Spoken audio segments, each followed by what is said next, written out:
So, welcome everyone for today's Bhagavad Gita session. Last time we discussed chapter second, 22nd verse, 21st verse. So we have entered into the most basic understanding of spirituality, which is the science of soul. The science of soul, Atma, which is the fundamental knowledge of any spirituality. Without this, one cannot claim that he or she is following some spirituality or gaining some spiritual knowledge. This is the crux of spirituality, that we are not the body but the soul, and the soul exists. This is the first thing. So last time we discussed that there is this body that we have, and then there is subtle body which is inside us. That subtle body, within that is there is the soul in the heart. Okay, so this is the representation last time I showed, that the soul, Atma, is Satchit Ananda and is having true ego. Sat is eternal, Chit is full of knowledge, Ananda is bliss. And the subtle body is like a software, which is having subtle, which cannot be touched. But we know it is there, like mind, intelligence, false ego, identity. And then the gross body is where the whole functioning happens. Okay, so the soul interacts with the gross body through the subtle body, and then it identifies whatever the gross is showing it now, whatever the physical body is showing. So physical body designation, it identifies with that. Last time we discussed playing video game. So in a video game, the player is very engrossed and he thinks that he is the one that is playing. And if he falls down, if he gets killed or whatever in the video game, he feels hurt. But in reality, nothing has happened to him. Okay, so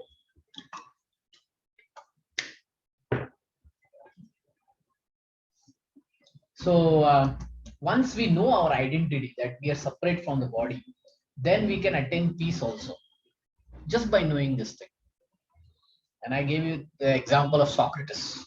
He was given poison to be killed, but he said, "I'm so small, you cannot even catch me." So he did indicate such things, that he is separate from the body. Body will die, but the soul eternally lives. So we'll get more into details of the characteristics of the soul. Last time we saw this list. It cannot be cut by weapons, cannot be burned by fire. So we are going to read all the shlokas, 23, 25, with all these, characteristics of a soul, what it is really. So let's get into our discussion today. Very famous verse. Somebody, we see this in newspaper. When somebody dies or something, they sometimes print this verse in the newspaper obituary. They say that our so and so person lived from here to that something 70, 80 years. They give the timeline, then they say something, he's survived by his wife or son or this and that, etc. And then they will print this kind of verse, and this is one of the verse they print. Nainam chandanti shastrani, nainam dhati pavakaha, na chainam kledayanti apo, na shoshayati marutaha. What it says is, the soul can never be cut to pieces by any weapon, nor burned by fire, nor moistened by water, nor withered by the wind. It cannot be cut, cannot be burned, it cannot be moistened, or cannot be withered. Withered is kind of like, breaking, shriveled, decaying, decline, breaking it down. Cannot be done. If there are any questions, comments, you can always interrupt me. So let's read this and I will explain why I read. All kinds of weapons, swords, flame weapons, rain weapons, tornado weapons, are unable to kill the spirit soul. Any kind of weapon, even nuclear weapon, they cannot kill the soul. It appears that there are many kinds of weapons made of earth, water, air, ether, etc. in the addition of modern weapons of fire. Even the nuclear weapons of the modern age are classified as fire weapons. So nuclear weapon is a type of fire weapon. In the Vedic times, there were many weapons, not just the swords or the uh, batons or the mace, or the bow and arrow. They were weapons that they could use energies like air and water and fire. Um, Interestingly, I will show you something. Uh,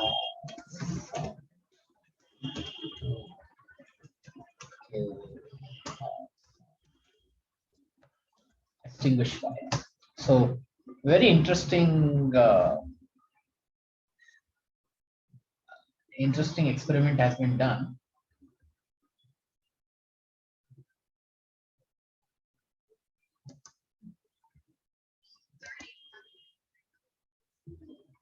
I will show. Let this add over.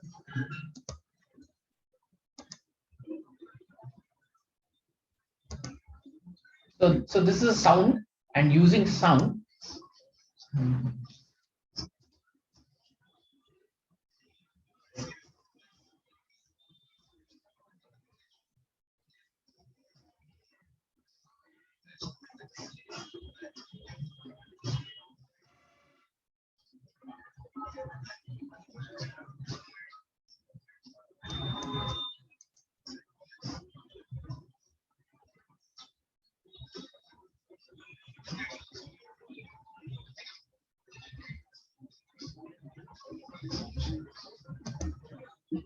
So you see, using sound, they could extinguish fire.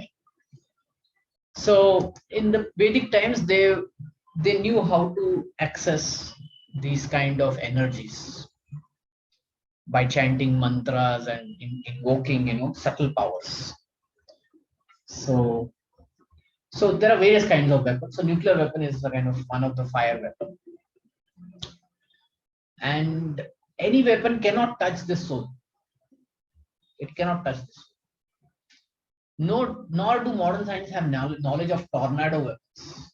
They don't have any idea of tornado weapons, like using tornado as a weapon. Nonetheless, the soul can never be cut into pieces nor annihilated by any number of weapons, regardless of scientific devices. Now, this part is very technical. I will explain. This is philosophical, technical, and the Mayavadis cannot explain how the individual soul come into existence simply by ignorance and consequently become covered by the illusory energy. Nor was it possible to cut the individual souls from the original supreme soul. Rather, the individual soul are eternally separated parts of the supreme soul. So the soul is eternally, forever separated parts. It has come from the supreme soul and it is separated forever. Just like there is fire and then there are sparks of fire. So the spark of fire is as equal as the fire. One spark is enough to create another fire, right? But it is separated and it is not equal to the quantity of the original fire that it came from. It is very small. It has all the energy, potency, but it is not equal in quantity, not equal in quantity. It's only equal in quality, the spark. Similarly, the individual souls that are we are separated parts of the supreme soul. So we are equal in quality, but not in quantity. And they're prone to be covered by illusory energy. Now, last time I went over this, that the individual soul is prone to take shelter of the external energy or the internal energy. It is called Tathastha Shakti. Let's see if I have the notes.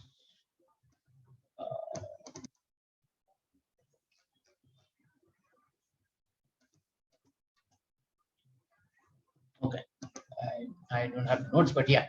So last time we went over this. It is Tatastha Shakti, marginal energy, meaning it will always take some shelter. Whether it will take shelter of external or internal, that is the question.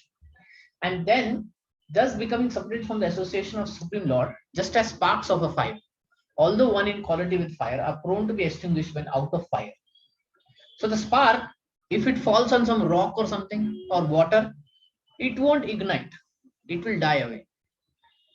So similarly, our living entities, if we don't take shelter of the um, spiritual energy, we take shelter of the material energy, then we are not fully using our potency. See, our potency is the soul, right? Spiritual energy. But then if we fall on a rock or something and we take out this gross body, then we start thinking we are this kind of personality, this kind of identity. So basically, we lose our quality of spirituality. In the Varapuran, the living entities are described as separated parts and parcel of the Supreme. They eternally soar, according to Bhagavad Gita also. So even after being liberated from illusion, the living entity remains a separate identity, as is evident from the teachings of Lord to Arjuna. Arjuna becomes liberated by the knowledge received from Krishna, but he has never become one with Krishna. So in the spiritual circles, there is a philosophy which says that you can merge with the Supreme, and then you yourself become the Supreme. That means you become God. This is a philosophy which is kind of famous in India and all over the world. And its basis is the Vedic knowledge. But there is a misunderstanding in this philosophy. It says that you will become God. No, we cannot become that person. We always remain individual. We are insoluble. This is one of the qualities of the soul. It is insoluble. Then how can it become? How can it? It is insoluble, cannot be dried. And how can it merge? So its existence always remains eternally. Okay. So we cannot become God, but we remain godly. We remain godly. Next verse. Acchedoyam adoyam akledam ashocha evasa nitya sarvagata sthanur achalamayam sanatana. The soul, individual soul is unbreakable and insoluble and can neither be burned nor dried. Is everlasting, present everywhere, unchangeable, immovable, eternally the same. It is present everywhere. In every atom there is a soul. And that's how they are moving. The soul is giving that energy, it's keep moving. It's unbreakable, insoluble, cannot be broken further, cannot be insoluble. It cannot dissolve, just like salt may dissolve in water and then it is gone. Then we need to heat the water to get the salt out of it, right? But the soul is not like salt. It is insoluble. It cannot be touched by any material thing. All these qualifications of the atomic soul definitely prove that the individual soul is eternally the atomic particle of the supreme, of the spirit whole, and he remains the same atom eternally without change. The theory of monism is very difficult to apply in this case because the individual soul is never expected to become one homogeneously. So I was telling you that in the spiritual circles, so-called spiritual circles, there is a philosophy which says that you can become God, you merge into him and then become God. And that is not possible because the soul is insoluble. If it had been soluble, then it becomes homogeneous. Homogeneous means it becomes one. But technically it doesn't become one. After liberation from material contamination, the atomic soul may prefer to remain as the spiritual spark in the effulgent rays of the Supreme Personality of Godhead. But the intelligent soul enters into the spiritual planet to associate with the personality of Godhead.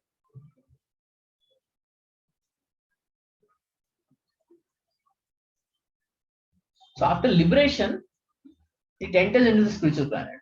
It doesn't merge. The word Sarvagata, all pervading, is significant because there is no doubt that the living entity are all over God's creation. They live on the land, in the water, in air, within the earth, within even fire. So it cannot be burned, right? So the soul can be in fire, right? So there in science they found that there is a bacteria which can live in fire bacteria. So bacteria can live in fire, soul can also live in fire. The belief that they are sterilized in fire is not acceptable, because it is clearly stated that the soul cannot be burned by fire. Therefore, there is no doubt that the living entity is also in the sun planet. So therefore, there are beings in the sun planet also. If they can live in fire, they can live on sun planet also. It's suitable bodies to live there. If the sun globe is uninhibited, then the word sarvagata, living everywhere, becomes meaningless.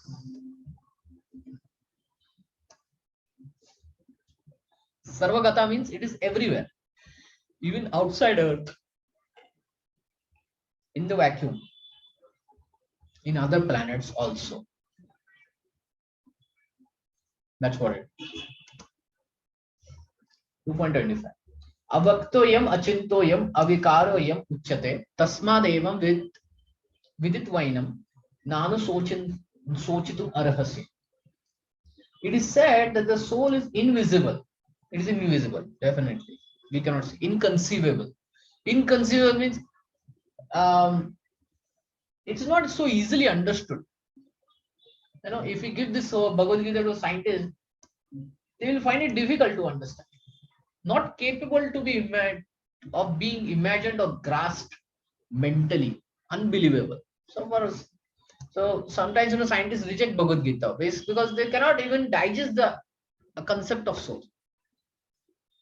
Knowing this, you should not grieve for the body.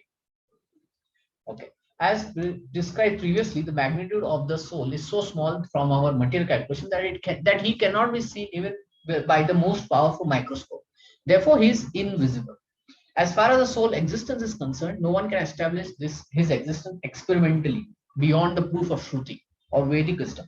We have to accept this truth because there is no other source of understanding the existence of soul. Although it is a fact by perception, there are many things we have to accept solely on the ground of superior authority. So the way to understand soul is to simply accept that it is there in Bhagavad Gita, and Bhagavad Gita is the authority, Vedic authority. So therefore, I accept it. That is the only way now left.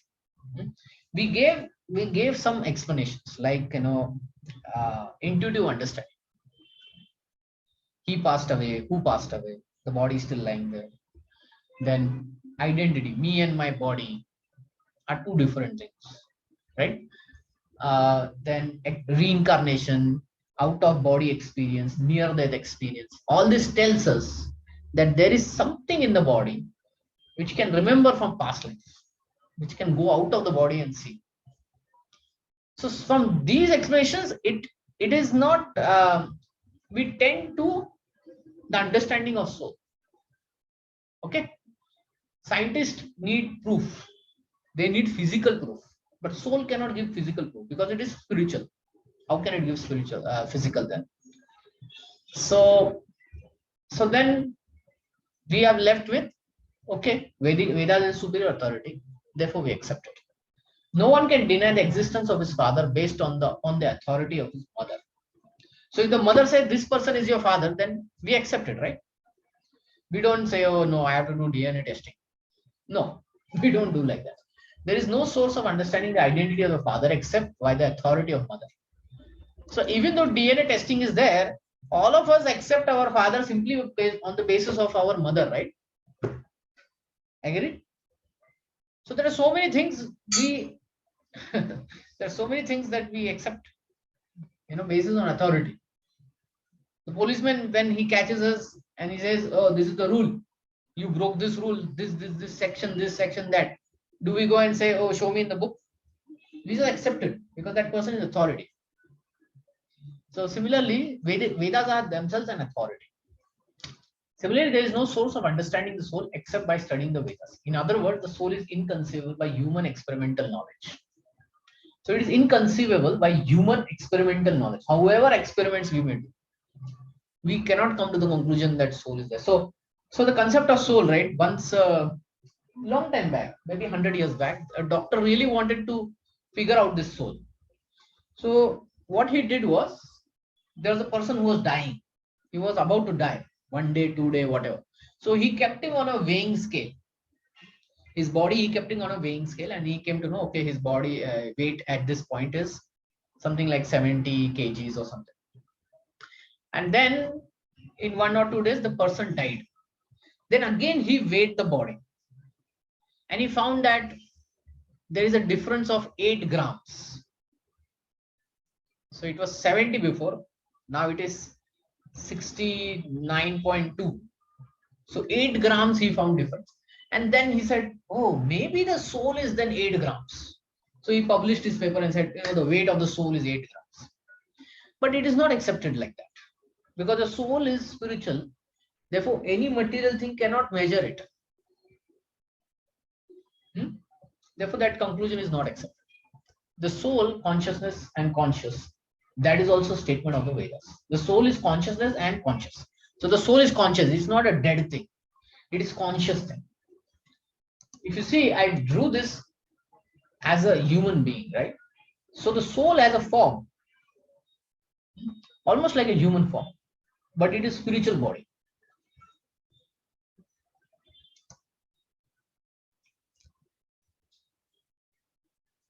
As eternally unchangeable, the soul remains atomic in comparison to the infinite supreme soul.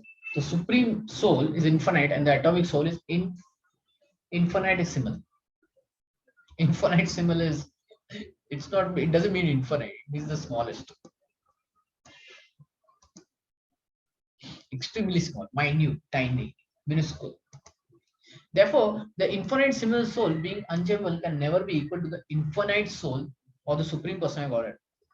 So the super soul is infinite soul. How can the small soul be equal to that?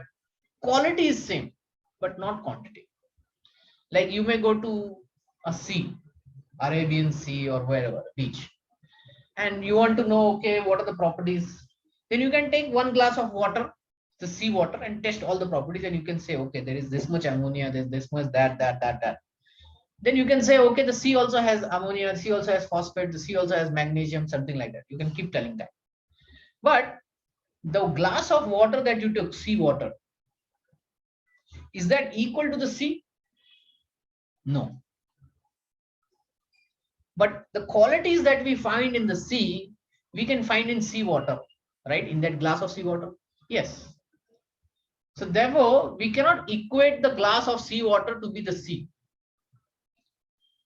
Similarly, the soul, in quality, it is same as the super soul, but quantity wise, no. This concept is repeated in the Vedas in different ways to confirm the stability of the conception of the soul. Repetition is sometimes necessary in order that we understand the matter thoroughly without error. So, repetition. If a knowledge is being taught again and again by a teacher, and they are repeating it again, it doesn't mean that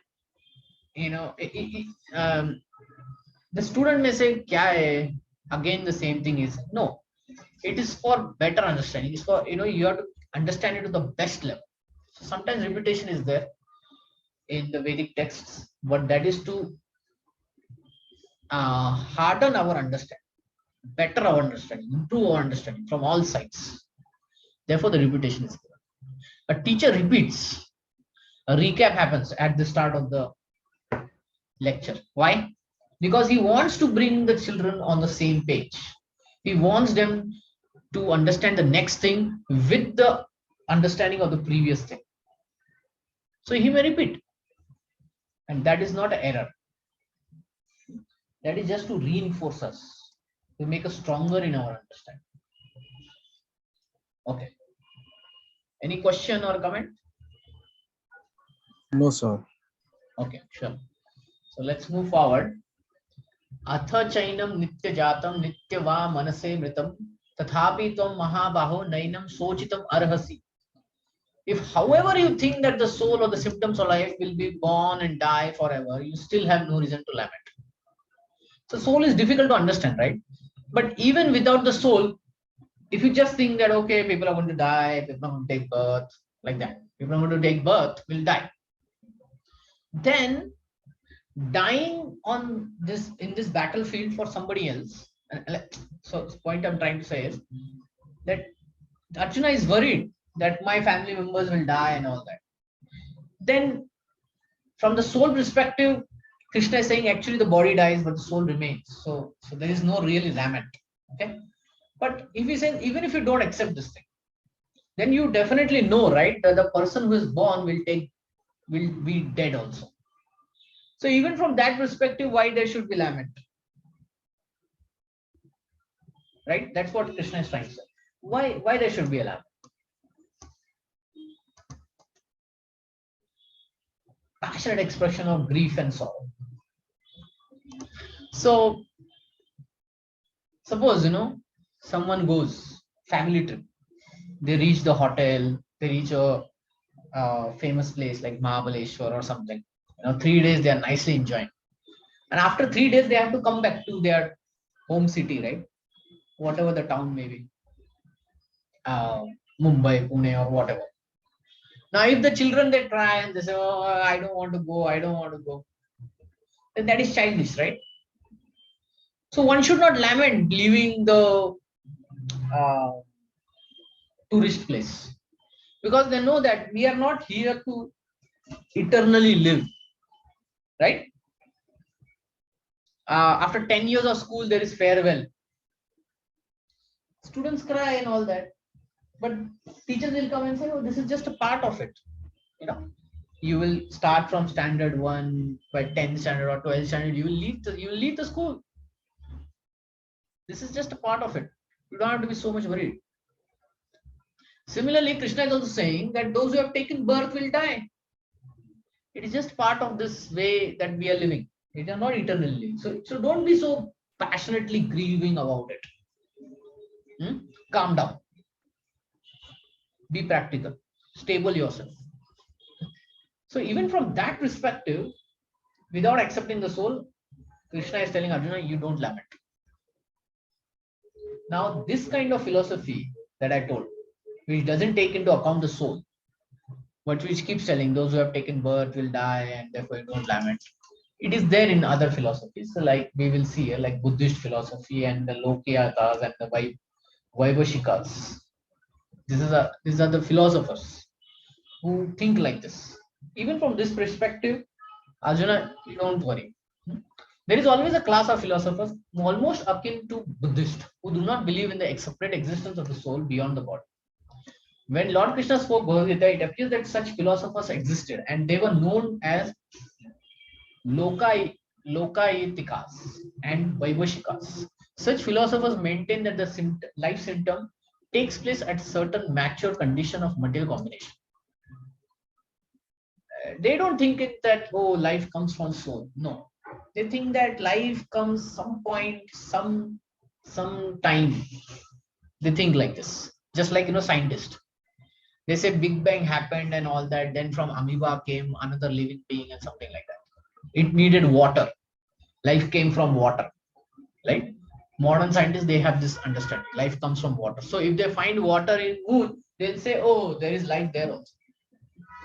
If they find water if they don't find water in sun, then they will say, oh, there is no life over there.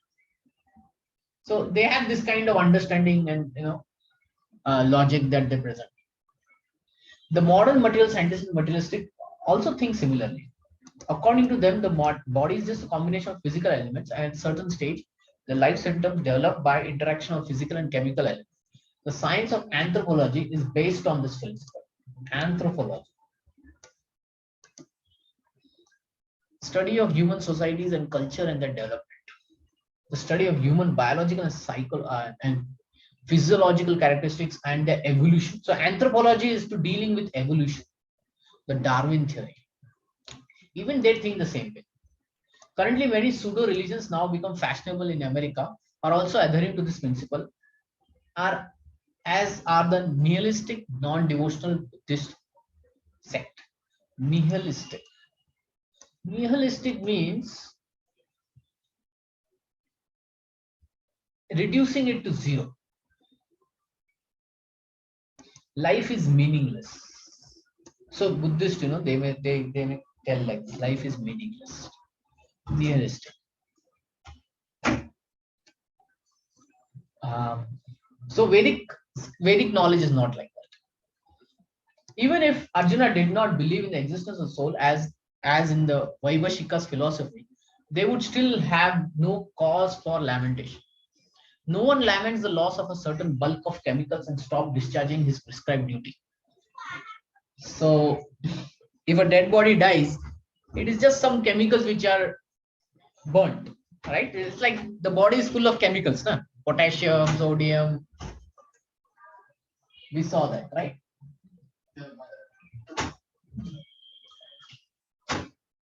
So one may think, okay, dead body means you just lose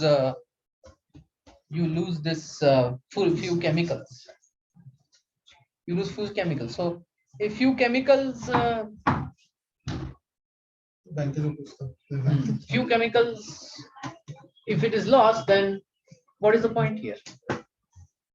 On the other hand, modern scientific warfare, so many tons of chemicals are wasted for achieving victory over the enemy.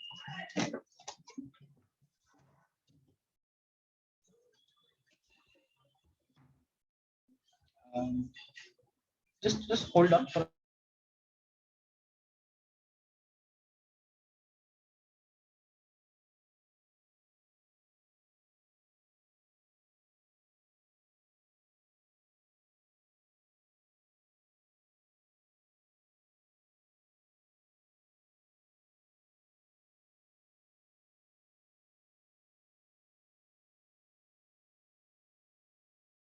What?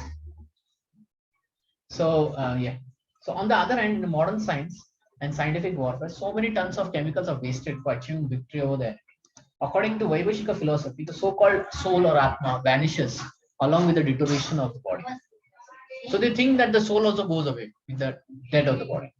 But we read it from Bhagavad Gita, the soul is eternal. It will not die. It cannot be cut.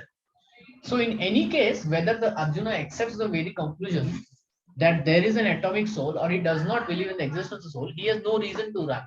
So whether he believes in soul or he doesn't believe, still the phenomena of birth and death is there. Right? Just because now we have discussed soul doesn't mean that the birth and death have stopped. No, they will continue, whether one believes in soul or not. So Krishna is saying, see, you may not understand this thing, or some people may not understand, some people may understand. Okay, fine. Even from the external perspective of people taking birth and dying, doesn't shouldn't lead us to like excessive grief. Some grief is okay, but not excessive. For Arjuna, it was so excessive that he stopped working. If something stops our daily duty and all that, then it's a problem, right? So that's the problem Krishna was facing with Arjuna. That they came to the battlefield and they were about to fight, right? It is the very first hour of the fight.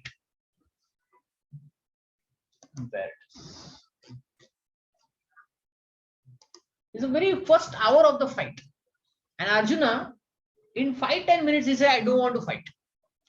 So therefore, Krishna is saying, see, even from this perspective, there is no need to lament. Get up and fight. So that does that make sense? How Arjuna, Krishna is trying to explain to Arjuna to finally come back to his duty.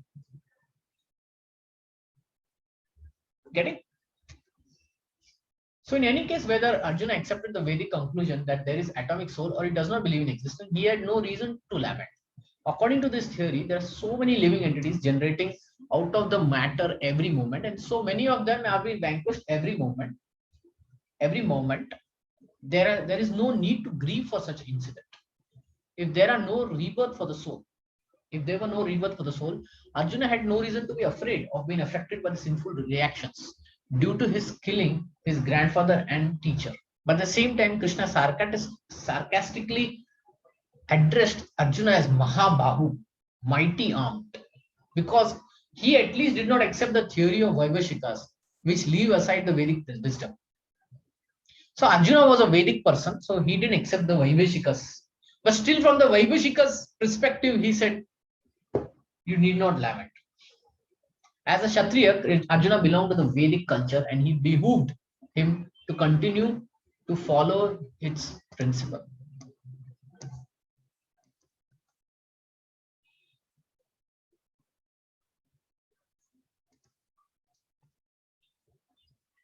Okay. Jatasya hi dhruvor mrityur dhruvam janma mrityascha tasmat अपरिहर्ये अर्थे न त्वं सोचितुम arhasi. One who has taken his birth is sure to die. This is a fact, right? Those who know Bhagavad Gita, don't know Bhagavad Gita, everyone will tell this. Those who have taken birth, sure to die. And after that, one is sure to take birth again. So that's the Vedic philosophy. There is rebirth. Therefore, in the unavoidable discharge of your duty, you should not lament. As far as the duty is concerned, don't lament. Don't become so grieved and tired and then say, I don't want to fight. There is birth and then there is death. And then after death, there is another birth. Remember that and stand up. One has to take birth according to one's activity of life. And after finishing one term of activities, one has to die to take birth for the next. In this way, one is going on through the cycle of birth and death after another without liberation. This cycle of birth and death does not, however, support unnecessary murder, slaughter, and war. So last time we discussed this thing, right? If soul doesn't die, then if I kill somebody, actually that person doesn't die. So I can then kill anybody. One can come to this conclusion. Then there is a problem, right? And the problem is you cannot kill, you cannot take life back because you cannot give life. You don't have that authority of taking life also. So one needs authority. Even this philosophy is there. Doesn't mean that you can just go and blanket kill anybody and then say no, everybody is soul, they won't die, they'll just take next birth. Now, unfortunately, people have taken advantage of this philosophy, of misunderstanding the philosophy, and they have committed suicides. And they have said, oh, next life we will go and we will enjoy. So committing suicide is not the understanding of this philosophy. The real understanding is, depending on our karma, our next life is decided. And suicide is a very bad karma. So the next life is very ghostly, very terrible. So one should not even commit that. Depending on our abilities, our karma, we get our next body. It develops the credit that we can buy the next body or the next vehicle that the soul lives in.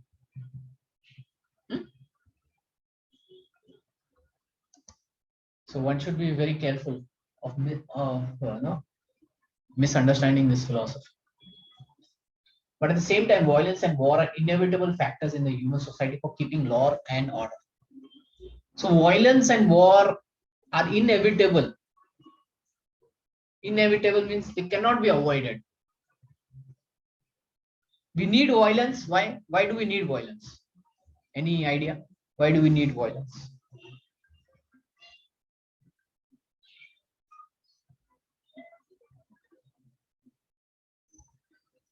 Any thoughts? Why do we need violence?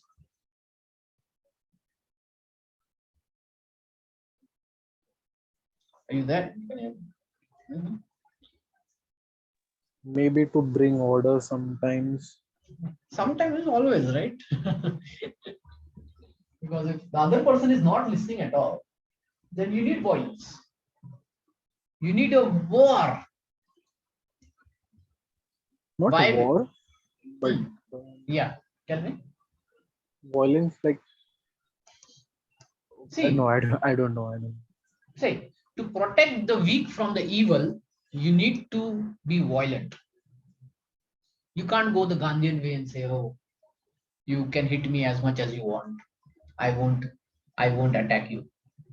Is that possible? No, if a crime is happening, and the policeman say, I am a Gandhi person, I won't stop him. I won't pull out my gun. What kind of police is that? So therefore, the Gandhian understanding doesn't work in situations where there is there is oppression of the weak by the evil. It doesn't work over there. That time you definitely need violence. So Bhagavad Gita is a very balanced text because it tells where to use violence and it tells where not to use violence. And for Gandhi, it was like everywhere I'll be a non-violent. That doesn't work out. Getting? That doesn't work out. You should know where to use violence, where not to use violence. The battle of Kurukshetra, being the will of Supreme, was inevitable event. And to fight for the right cause is the duty of the Kshatriya. So if there is a right cause, then one should fight. Why should he be afraid of or aggrieved at the death of his relatives, since he was discharging his proper duty? So it was his duty to protect the weak from the evil, to fight against the injustice of Duryodhana. He did not deserve to break the law. So by doing that, you don't break the law, thereby subjecting to the reactions of the sinful nature. So there's no sinful acts of which he was so afraid. By avoiding the discharge of his proper duty, he would not be able to stop the death of his relatives and he would be degraded due to the selection of the wrong path of action. So if a policeman doesn't act, it doesn't become violent, it doesn't act, then is the policeman given an award? No, he's put on suspension, he's court-martialed. It was your duty to fight and you didn't do. Getting? So Arjuna is saying, I don't want to fight. So that was a wrong selection of his path. And therefore, that becomes sinful. That becomes, infamous activity. So Krishna is telling him, by not following your duty, you will become infamous. And that is dangerous. Avyaktadini bhutani, vyakta madhyani bharata, avyakta nidhani eva tatra ka paridevana. All created beings are unmanifested in beginning, manifested in interim state, unmanifested when annihilated. So what need is there for lamentation? So there is birth and death all over. There is no need to be so much lamenting about it. Accepting that there are two classes of philosophers, one believing in the existence of soul and other not believing in the existence of soul, there is no cause for lamentation in either case. Non-believers in the existence of soul are called atheists by followers of Vedic wisdom.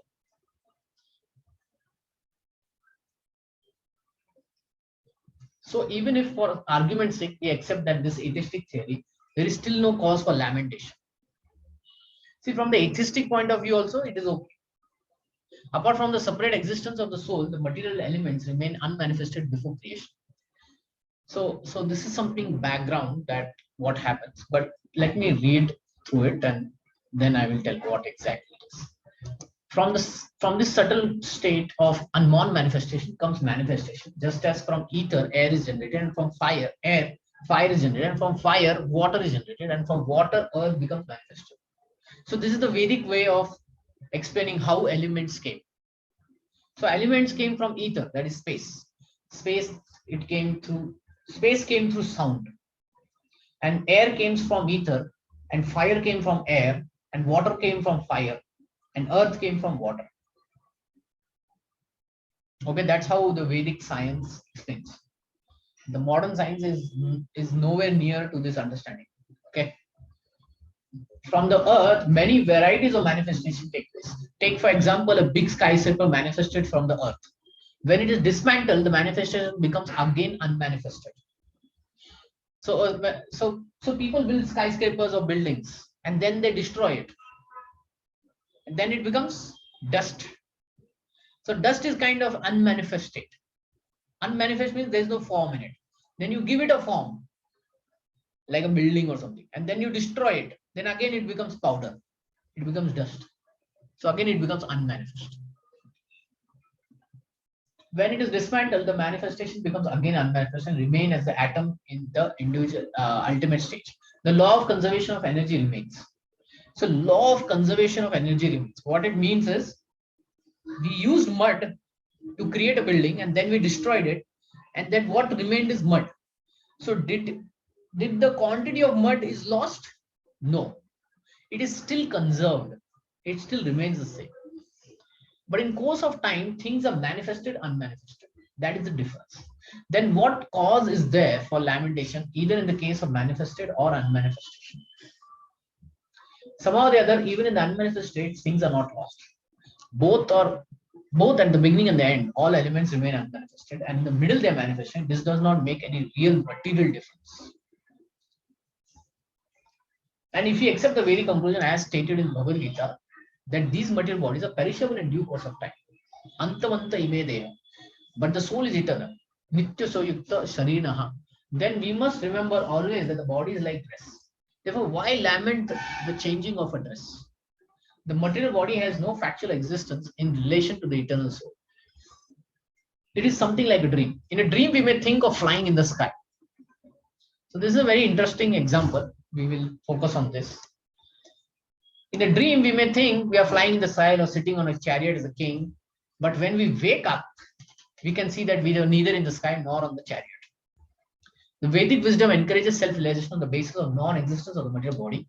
Therefore, in either case, whether one believes in the existence of soul or one does not believe in the existence of soul, there is no cause for lamentation for loss of the body. Okay, so let's focus on this example, dream. All of us dream in the night when we are sleeping, or sometimes we daydream. We have our eyes open and we are dreaming that we are someone else. So when we wake up, we are not that person, right? Suppose in the dream we think that a tiger is chasing us, or we are chasing the tiger, huh?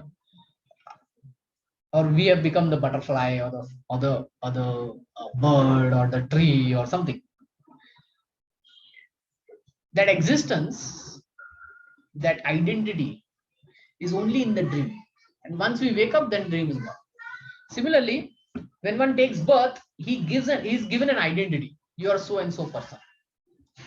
He lives with that identity throughout our life, and at the end, the death happens, and that identity ends, right? So if something that ends, do we have to take it so seriously? Seriously, in sense, do we have to take it as reality, eternal reality? No.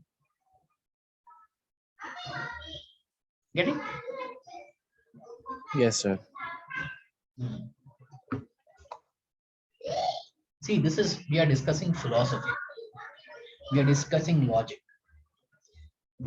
So, from philosophical perspective, birth and death, we are equating and we are saying it's same. But in reality, when we come, that doesn't mean that, oh, birth and death is same. I can go and commit accident and kill people. Nothing happens. No. In reality, because we are not authority, we have not given life, but we cannot even take life. Getting? If we cannot give life, then we cannot take life. The parents, they bring a child in the society, in the family. Even though it is their child, they cannot take that life. They can say, "Arey, ye mera bachcha hai, main isko kabhi maar sakta hu." No, it doesn't work that way. The authority has to be higher. So we are discussing philosophically, and when we come to practicality, we don't have to apply the philosophy as it is.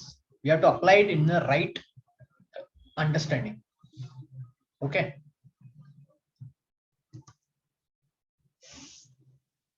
आश्चर्यवत् पश्यति कश्चिदेनम् आश्चर्यवत् वदति तथैव चैनम् आश्चर्यवत् चैनम् अनन्य शृणोति श्रुत्वापि एनं वेद न चैव कश्चित्.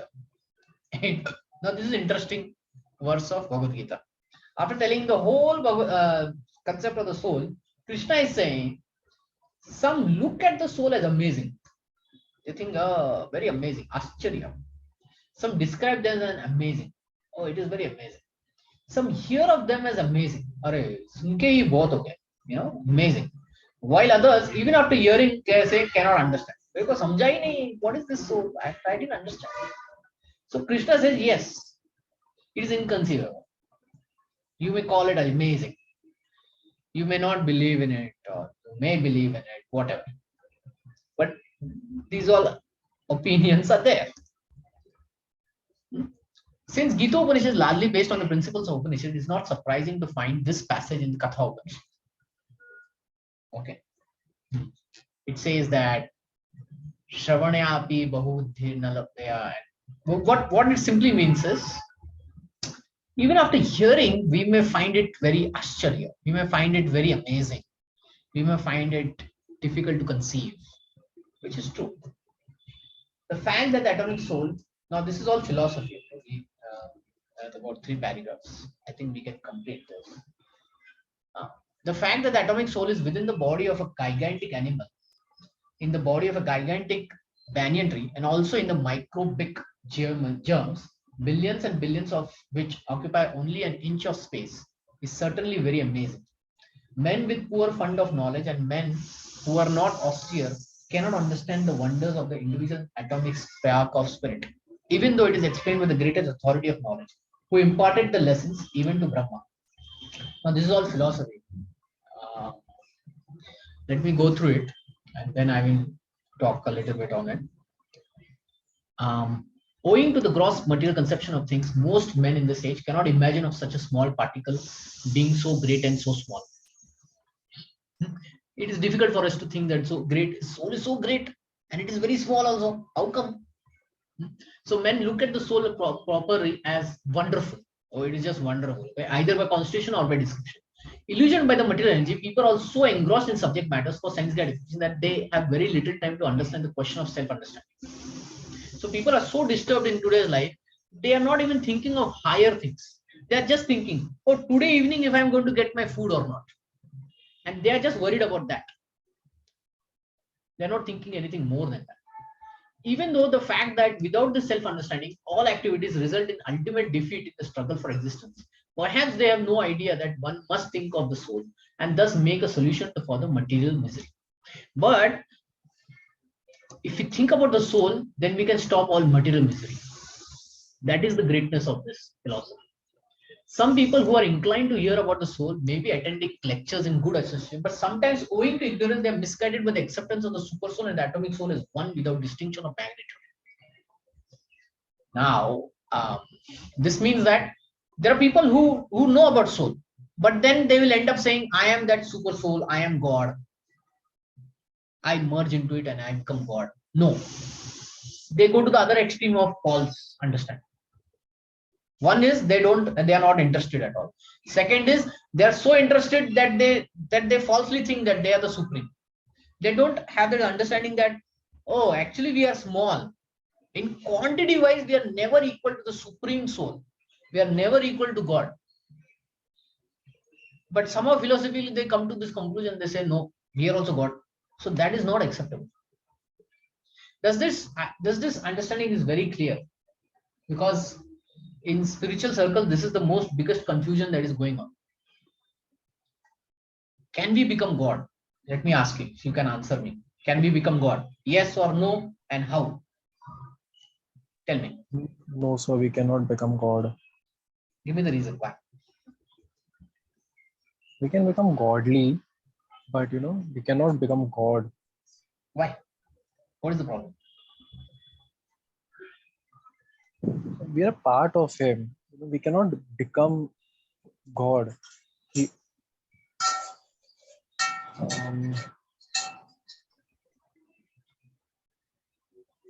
So I gave you example of drop of a sea and the sea.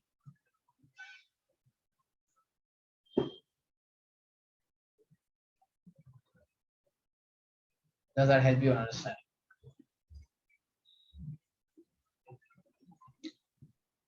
I cannot describe it in words properly. So. See, it's simple to understand. The drop of a sea can tell us whatever is there in the sea. What kinds of metals are there, elements are there. If you do some testing, we may figure it out. But is the drop of the sea itself? No. So quality wise, the drop is equal to the sea. Quantity wise, it is not at all equal.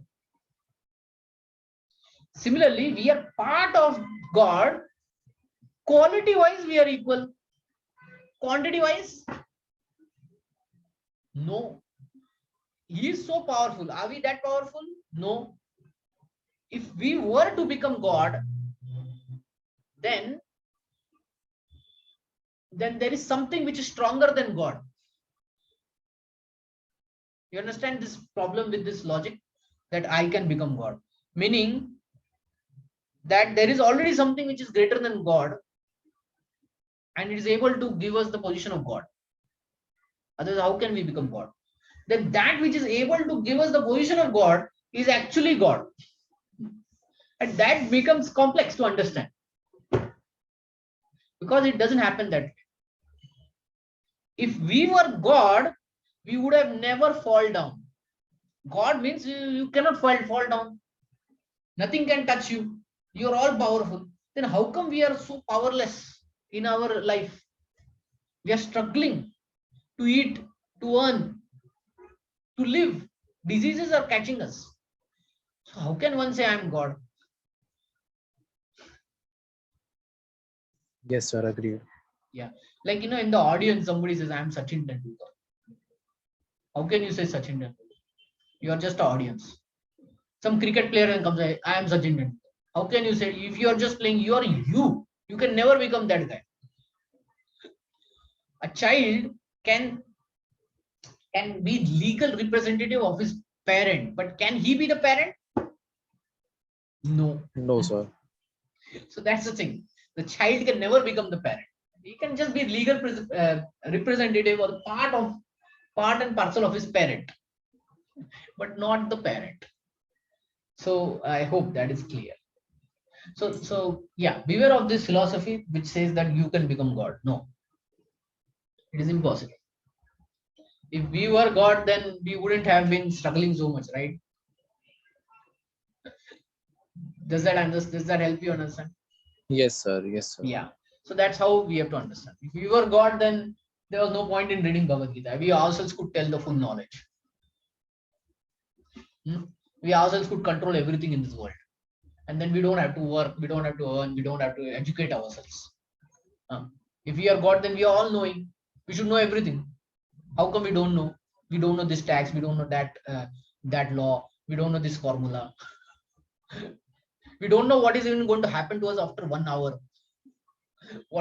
We can't even remember what is happening to what happened to us 1 hour before. And then some people go around on the street and say, I'm God, I'm God. So it's a wrong understanding. It's a big problem. And it is still more difficult to find a man who has actually derived full benefit from knowledge of soul and who is able to describe the position of soul in different aspects. But if somehow or the other one is able to understand subject matter of soul, then one's life is successful. So understanding the soul on the basis of Vedic authority, on the basis of Bhagavad Gita, makes our life successful. Because then we focus on our soul, and then we can focus on our spirituality. And then we can break the cycle of birth and death and achieve liberation. After liberation, there is no work, there is no education, there is nothing. Everything is understood over there. There is no need of food also. There is no hunger only. The easiest process for understanding the subject matter of self, however, is to accept the statements of Bhagavad Gita spoken by the greatest authority, Lord Krishna, without being deviated by other theories. So simply accept what Lord Krishna has given us. But it is also requires a great deal of penance and sacrifice, either in this life or in the previous life, before one is able to accept Krishna as the supreme personal Godhead. So to understand Krishna to be supreme, there has to be some penance and sacrifice done in previous life. However, being known as such by the causeless mercy of pure devotee and by no other way. But if suppose somebody has not done that, then through association of a pure devotee, a pure bhakta of Krishna, one can come to this conclusion that Krishna is the supreme personality of Godhead. Purna Purushottam Bhagwan. Now, this thing, Purna Purushottam Bhagwan, is the subject matter of Bhagavad Gita in the later chapters. Okay, so I won't delve much in here. We'll wait for the next chapters, and we are 2 o'clock, so we can stop here and open up for some questions or comments. Any questions? Any comments?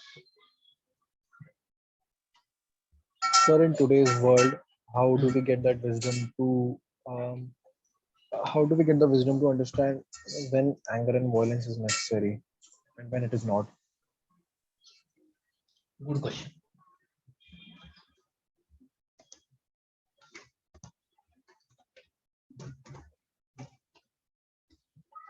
So, wisdom to understand when to use violence and anger. So, very first thing is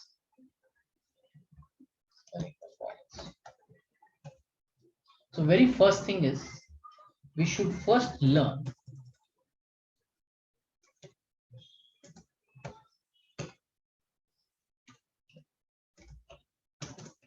to control anger and violence, because these are urges within us. See, violence and anger is something within us. Did we go to some class to learn about anger? I want to learn how to be angry. Did we learn? No, sir. No. Even a baby gets angry. Huh? Did it learn from the womb? No, no. Even a baby becomes violent. कुछ दिया नहीं कि वो हाथ फेंकता है. So these things are within us and they are called as urges. Urge means it is something like a persuasion to do something. It comes within us. It's a strong desire. It's an impulse. Okay. So first we should learn to control it. That's the number one point. How to learn to control it? Intelligence, mind, and third is sense. First thing is we need to make our intelligence stronger. कैसा strong बनाने का, अपने बुद्धि को कैसा strong बनाने का? How to make it strong? Gain knowledge.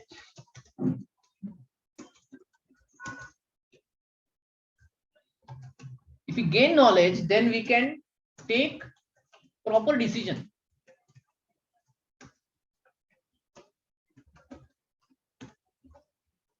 Mind.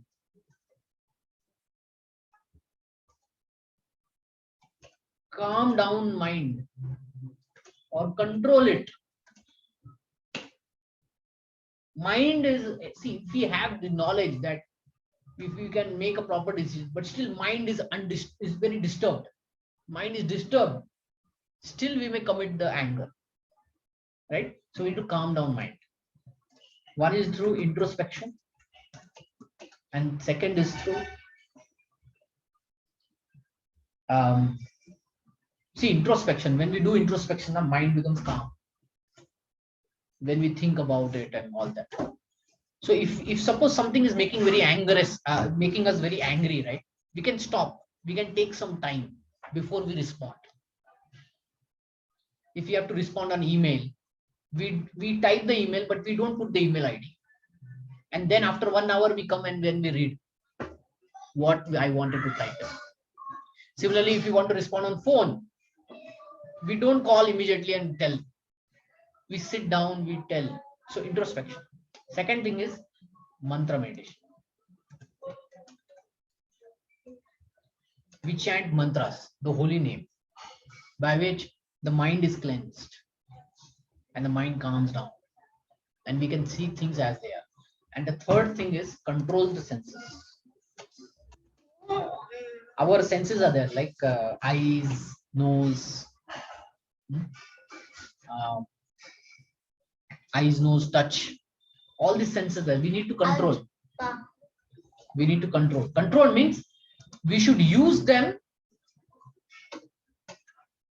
properly and not be used by them, like overeating, addiction. Our senses are saying, I want to eat more and more and more. We should say, bas, 2 gulab jamun, that's it, not more than that. Addiction. People become addicted, intoxicated to drugs, to alcohol. So we should control. So we are going into detail into it. Like, first thing is we need to learn to control anger and voice. How? By making our intelligence stronger, mind calm down, mantra meditation, introspection, control the senses and all.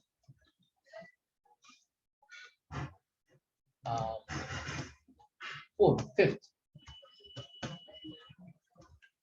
we should learn from good spiritual people by seeing their behavior in provoking situations.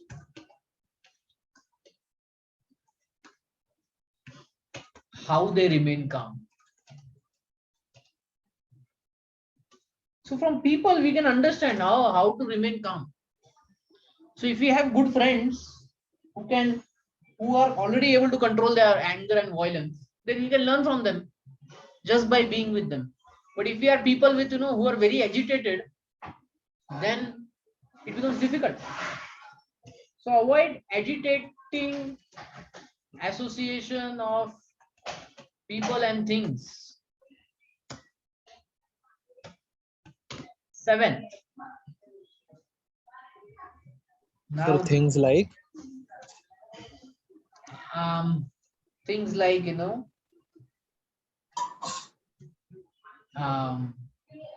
let's say bad music, food, some foods which are really very spicy, they can bring us great passionate food, like spicy meat and all that comes into it. Then books which are agitating in nature, we should avoid. People who are so angry people, if we stay with them, we'll also become angry. There are things which make us angry. Bad music, like this heavy metal music, वो सुन के कभी mind शांत तो नहीं होता है, सुन के मन और जंप करने लगता है. Food, spicy food, if you eat, you'll start crying. Sometimes you go to these spicy food stalls, you don't find people softly talking. You find people, agitating. Hey, give me this, I paid you. You give me that. I want more of this. I want more of that. Right?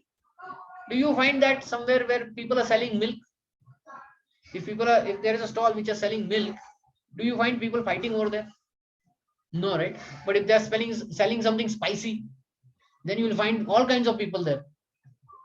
So association, our background, our circumstances, our neighborhood, they also affect us. And now the last thing is know when to use anger and violence. How to know them? First thing is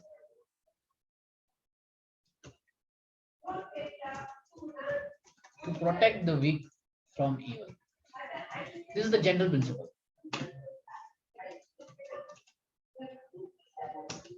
Then it is from the law books.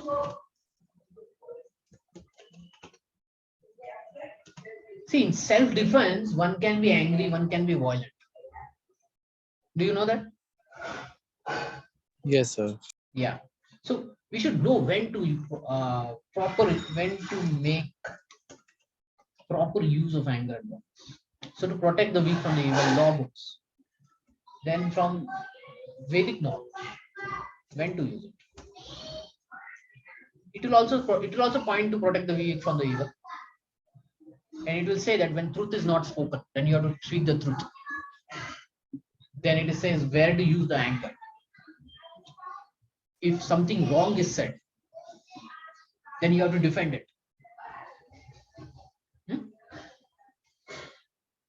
So all this is achieved if you first learn to control it. And the best way to control it is through mantra meditation. And second is by right association, by good association of good spiritual people. Then seeing their behavior, we also feel happy. Remember our school days, looking at our teachers and all that. They are inspiration to us. Getting? So India Association, we are not so much agitated, right? So with good spiritual people, with good religious people, with good moral, ethical people, we learn to know, we learn to control our behavior. We learn, then we'll control our anger, our violence. Introspect. Think before what you do. Just wait. Before responding, just take 10 minutes break and think. Should I respond? No, not should I respond. How should I respond? Or let's say, even if that you cannot respond, then just think like this, that okay, I will respond like this, 4 or 5 points. And then think over it. Is this the right response? And then we may get answers. So mantra meditation is actually spiritual practice. So a lot of things can be achieved by spiritual practice. So we have to do spiritual practice. Knowledge is there, right? Right now we are reading Bhagavad Gita and all. That knowledge helps. But we need some practical spiritual actions to be taken, which is the mantra meditation, where people chant on the holy name, like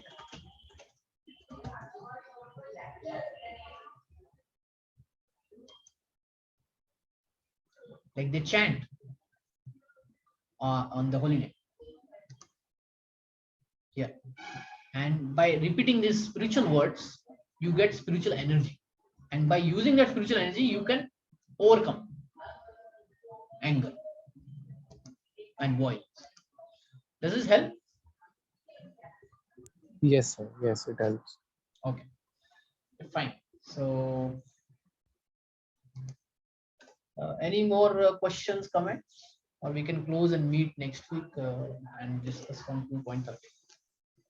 Any last questions, comments? No, sir. No. Oh, sure.